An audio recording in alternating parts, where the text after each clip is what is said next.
So here we are, the absolute debut of the random musings of Vikalaaaah.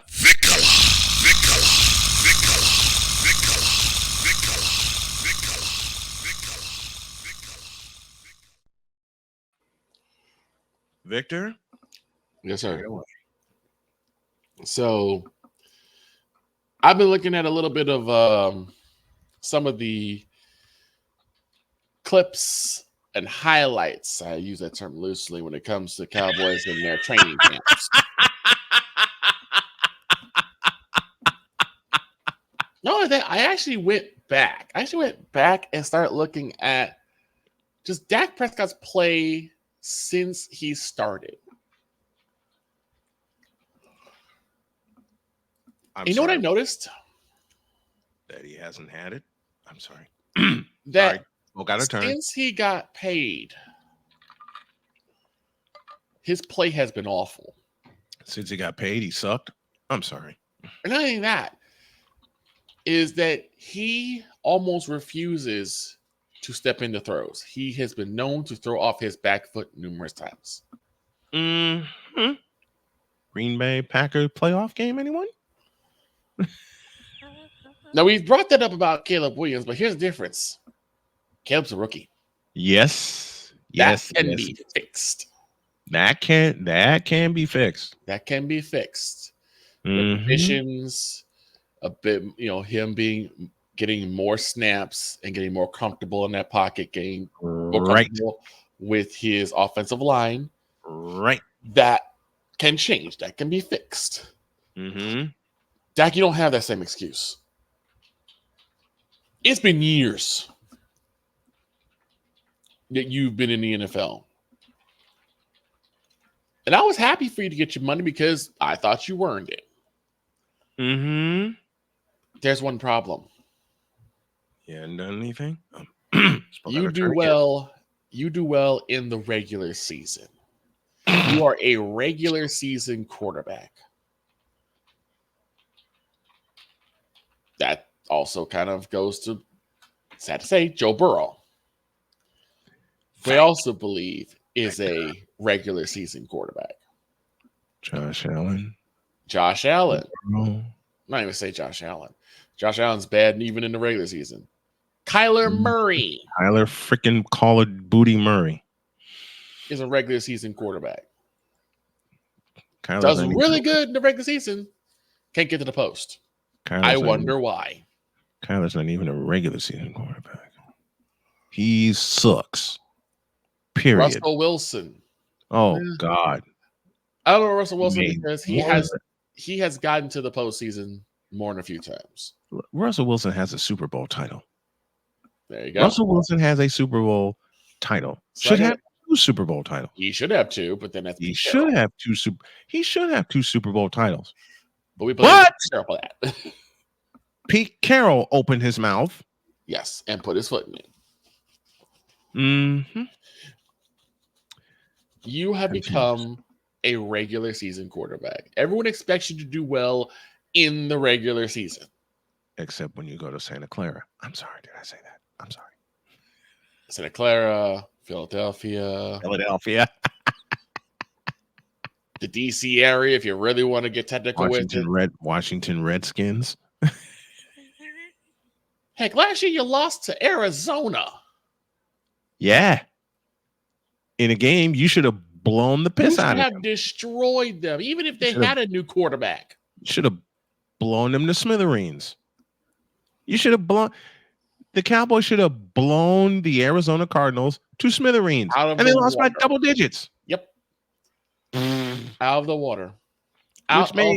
Which made me laugh out loud because where'd the Cowboys go the next week? With New England. Wrong. Yeah, week 3 they went against 3-4. Okay, 3 against 4. 3 at Arizona, 4 they blow out New England, and then we don't know what happened next. Yeah. But the thing is, again, like I said before, you don't step into your throws. You become more willing to tuck and run. You become more willing to throw off the back foot, which we've seen the problems with that. It's almost like you forgot your fundamentals after you signed your big check. You said a bad word. I'm going to say it again. Your fundamentals louder. Say it louder. Suck right now. Say it louder. Your fundamentals suck right now. How dare you swear on my show? Yeah, I'm saying that to him, and I've said that word. Jack, you need to go into the film room or do something. Mm-hmm. This is your last year. This is your prove it year. He ain't proving a doggone thing. You got no excuses now. They gave you Zeke back. Why, I don't know.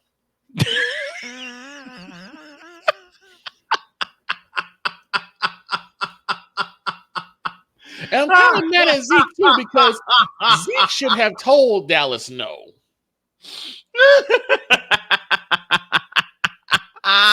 I'm Ezekiel Elliott. The one thing I remember was that you clowns put me at center against the 49ers. On the last play of the game. On the last play. You guys put me at center. No, I'm not coming back. Absolutely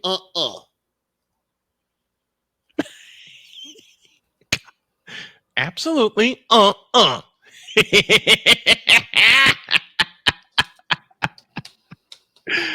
Oh, jeez. But it's like I said,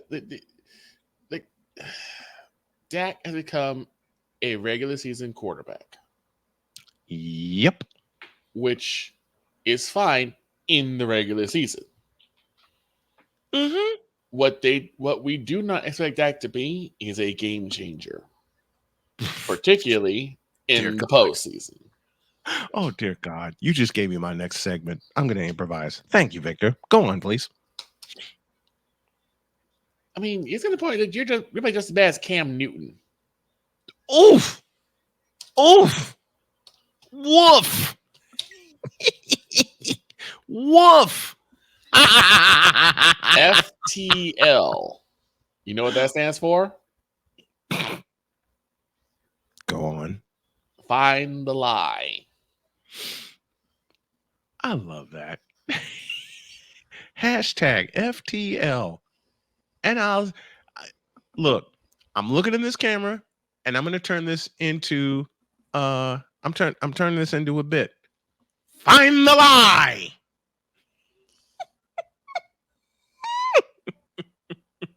It's gotten to the point where even the teams that you beat just sit back and smile and said, okay, let's see what happens in the postseason. Uh-huh. Can you get past the wild card? How about the divisional round? How's that treating you? Don't say you can't even sniff the NFC Championship game.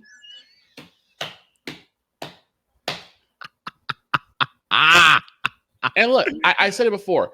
Even if the Cowboys do exceptionally well, and I do mean like 12-5, 13-4, it's not going to mean much because, unfortunately, you got an uphill battle to climb against San Fran because they just got too many horses. And I would totally be fine with that if you guys make a competent game out of it, make an actual good game out of it. You said a cuss word again. If you make a competent game out of it where it just came down to like a last-second field goal or maybe a last-second touchdown by Brock Purdy, I got no problem with it. Mm-hmm. You lost to a better team. I can't get mad at that. No. But it's when you shoot yourselves in the foot. And then you got the Moronic Republic sitting there saying, well, we got them next year. Don't worry about it. We got them next year. We're going to Super Bowl next year. You trust us on that. May I pose a question? Mm-hmm. Who told this lie? The Moronic Republic. That's fair. It's just gotten to the point of getting so frustrating for the rational Cowboy fans. You, Deets, King Dog, Big Ben, who I'll have back this week. And we're just listening to you guys, and it's like, Do you guys actually hear yourself talk? For that would be to listen. That would be to listen. I'm sorry. For that But to happen, they would have to listen. the problem is that unfortunately, we as Cowboys fans, the rational ones, are held silent because Mark Republic is too doggone loud. Yep. And then on top of that, they're being led by the general of the Monarch Republic in Gerald, Dear God. who's probably on his 5th battle of Jack Daniels, might I add. Only 5? Talking about giving teams capital punishment. Mm. How'd that work out last year? He said that before they got pounded by the Washington Redskins. It's just it's getting to a point where people don't even say they're Cowboys fans anymore. Even if they are, they refuse to acknowledge themselves as Cowboy fans. Because the same things follow us. Oh, are y'all going to Super Bowl this year? How about them Cowboys sitting on the couch like last year? To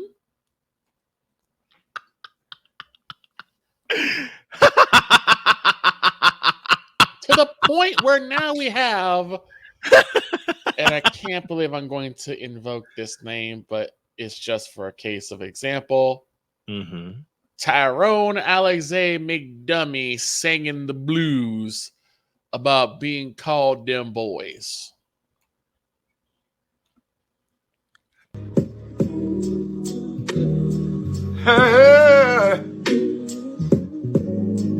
Ain't nobody calling me, texting me, paging me, asking me, are you still involved?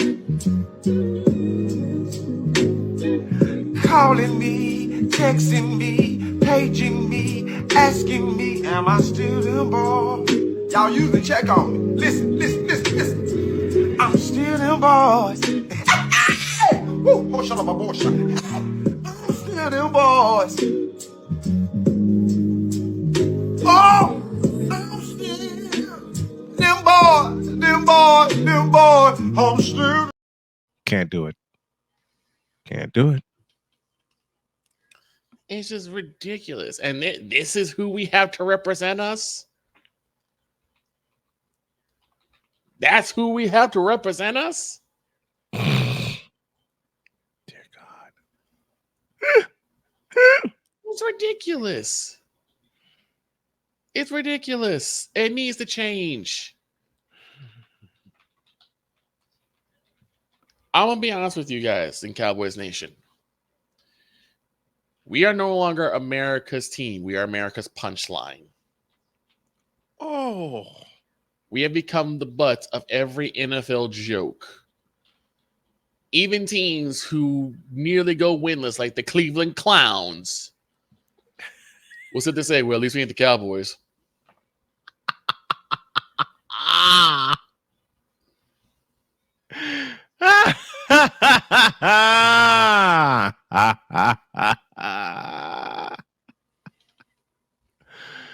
Oh boy. It's become embarrassing to be a Cowboys fan. But if we start really looking critically at our team, and there have been some semblances of optimism, having some offensive line help, which was great. Getting some new receivers so you can take the load off CeeDee Lamb, that's also good too. Shoring up the defense, which is also good too. But it's always going to come back to number 4. It's going to come back to Dak Prescott and seeing if he could step up past the small step ladder and show up bigger than mini-me. Completed. Finish it. You can no longer show up shorter than mini-me on the smallest step ladder and the smallest hell in the cell. You have to be bigger. You have to show that you deserve to wear that blue star.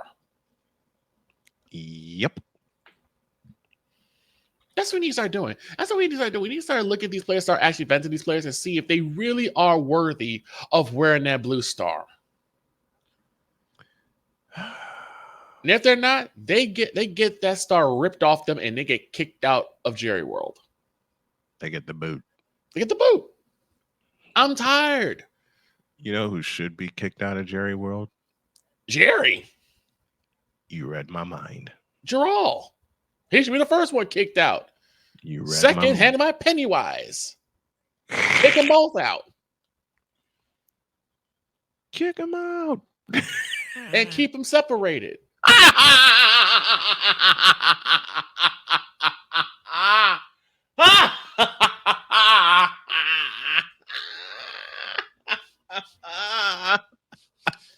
In the words of the late, great Owen Hart, enough is enough and it's time for a change. Yes, indeed. Because I, for one, am tired of the term, how about them Cowboys, being used ironically. Yeah. There hasn't been any real meaning to the phrase, how about them Cowboys, since January 17th. January 17th. There goes. there goes my Southern twang. Doggone it. I read another word and that happens. January 17th, 1993. Any Cowboy fan that's worth their salt remembers that day. Scene of the crime, Candlestick Park, San Francisco, California. And I'm going to say one last thing before I turn it back over. And it's to someone who I have admired for such a long time. The playmaker himself, Michael Irvin. Michael Irvin. Brother man, you have been one of my favorite wide receivers since I was about 7 or 8 years old. I love the playmaker. Love him. You have been one of the pinnacles of receivers next to Jerry Rice. And I say it's 1 and 1A because I cannot deny the amazingness of that of Mr. Wide Receiver himself, Jerry Rice. Jerry Rice. But you have got to start calling out this team. You have rings. You know what excellence looks like. You've played with excellence. Hell, one of my favorite Cowboys, besides the triplets, is the Moose. The Moose. Darryl Johnston. Oh, and never mind. Finish, Victor. So you know what excellence looks like. And you know that this Cowboys team is not excellence. Get a hold of Jerry, take him to AA, give him some support, and tell him you need to be an owner. Because it is time that Cowboys Nation start demanding excellence from what used to be an excellent franchise. Agreed. Thank you for listening to my musings. Victor!